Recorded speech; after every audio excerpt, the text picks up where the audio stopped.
everybody, it's Robert Brighton again, and welcome back to All That Glitters.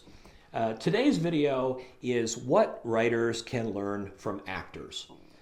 But I might have titled that what anybody can learn from actors, because I think there are some amazing kind of life lessons and writing lessons that you can get from the craft of acting. Now, you might ask yourself, has Brighton gone around the bend here? Because what does the craft of acting have to do with him writing books and, all this other stuff?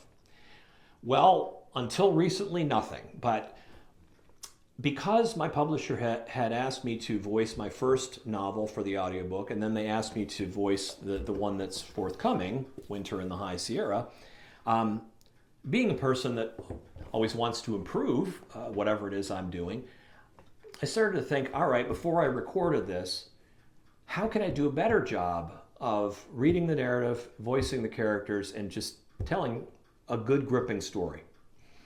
And I thought, maybe the answer is to take some acting courses, because voice acting is acting. I mean, that's all you have is your voice to convey, all the emotions and everything else that's in this book. So I was very, very fortunate to locate an acting coach who's just phenomenal. His name is Kirk Woller.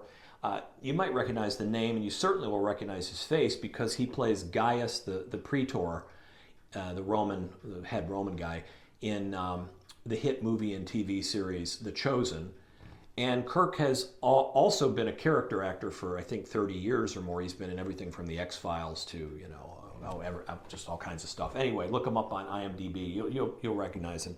Anyway, he's a great guy, and he's a really good actor. And he's a really good actor not only because he has so much experience, but he started out the right way, and that is with a really good coach, because Kirk's coach was one Sanford Meisner. If you've heard of Mr. Meisner, you'll know that he is one of probably the 3 greatest acting coaches that the world has ever seen. He really is one of the people who almost invented the craft of modern acting, okay?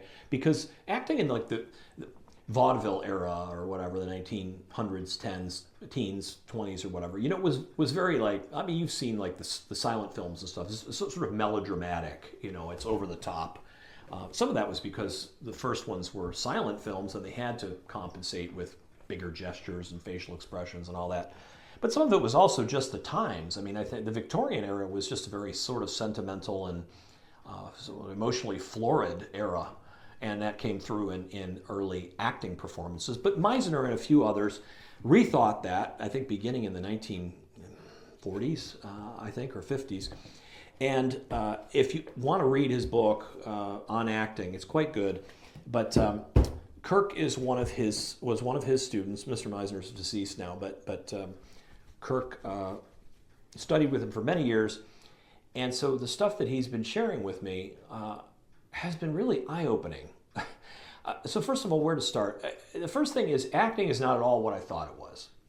I guess maybe like a lot of people, I've always thought that that acting is just like faking it. Like people who are good actors are just really good at faking stuff. And I was just so wrong about that, because in many ways, acting is the most genuine, authentic, real thing you can do.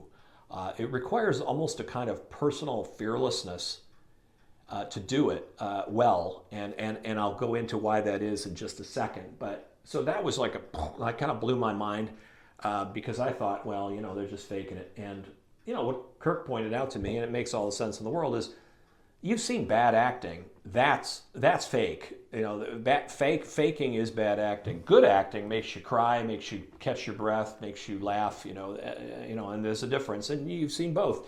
So, good acting is 100% authentic and genuine. And so now, how does that help us as writers? I'll tell you how, because you've heard a couple of things from me here on these videos about characters. One of the things I do with all my characters is, even if I'm writing a book that only takes place over a period of a few months, for example, I first want to envision and understand my characters' whole lives, cradle to grave. Because if I'm going to drop in on them at a certain little snapshot in their life, I want to understand where they came from and where they're going. That helps me do a better job of describing their present state of mind, their actions, why they do the things they do, why they think the things they do. I've just done that sort of out of my own desire over the years. And I found that's exactly what actors have to do. Actors are given a script. They're usually not given access to the script writer, let alone the author, maybe of the original book, who may be dead. They don't have that advantage. And so what actors have to do is they have to sort of make up backstory sometimes about the characters that they're going to play. They have to understand that character really, really well because, and this is the second thing that we can learn from the craft of acting, and I've mentioned it in other videos, actors have to bring empathy to their work. And what I mean by that is acting is really being 100% genuine under imaginary conditions. So you're acting out a story or a script or whatever, but the fact is you have to be real. You have to understand the character. Where did the character come from? Where is he going or she going? Why does he think that way? She think that way? And this is where not only this understanding the long arc of the character's life and the backstory and all that comes into play, but empathy comes into play too, because you can't recreate a character, and I would assert that as a writer, you can't create a character that you dislike. You don't have to like the things they do. You don't have to agree with the things that they think. That's not what I'm talking about. But you have to understand from their point of view why they think those things, why they do the things they do, even if they're bad things. Because the great majority of people do not think that they're bad people, even if they do some bad things. They just don't. It's very hard for us to conclude that. That's often like, that's despair. I mean, when you conclude that you're just no good. So most people go through life knowing that they haven't done everything that they're proud of, but at the same time liking themselves. And that's what you have to do as a writer. Your characters are going to do things you don't agree with, that you don't like, that are foreign or alien to your way of thinking as a human being. But you have to get inside their heads and believe as strongly as they believe so that you can recreate them on the page. And actors have to do exactly the same thing. So that's a second lesson we can learn from actors. Now here's a lesson that I think everybody can learn from actors, not just writers, but writers too. One of the fundamental skills of being a good writer, I think, and really a fundamental skill of being a good person, is being a good listener. And I'm going to admit that it's pretty busy up in my head. And sometimes someone else is talking or telling me something and I'm already thinking of whatever else I'm thinking, or I'm on to the next thing or whatever. Well, first of all, that's two things. One is rude. Okay, it's rude, it's self-centered, and it also leads you to miss out on whatever it is the other person's trying to share with you. I mean, a person might be sharing something really interesting or important to you, or that might enlighten you in a way that you never expected. And you're not paying attention because you're lost in your own thoughts. And let me tell you, actors have an incredible skill they've developed to get out of their own heads.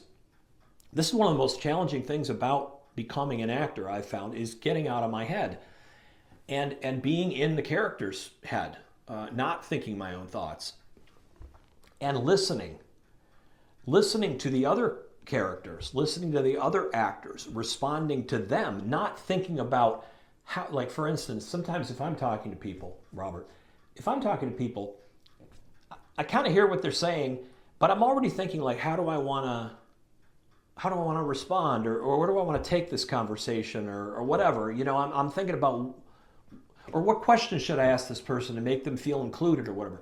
Actors don't do any of that. Because you know what, they're limited to what's written on the page. They're limited to what the writers give them. So what do they have to do? They have to observe. They have to listen. They have to look at the other actors. They have to listen to the other actors. They have to react to the other actors inside their character. They're not thinking of something new that the scriptwriter or the director hasn't told them. is what they have to recreate. They're not coming up with, well, what questions do I ask Robert De Niro about this? You know, that's not what they're doing. They have to be entirely present, fully present in their role, in the moment, and they have to be egoless.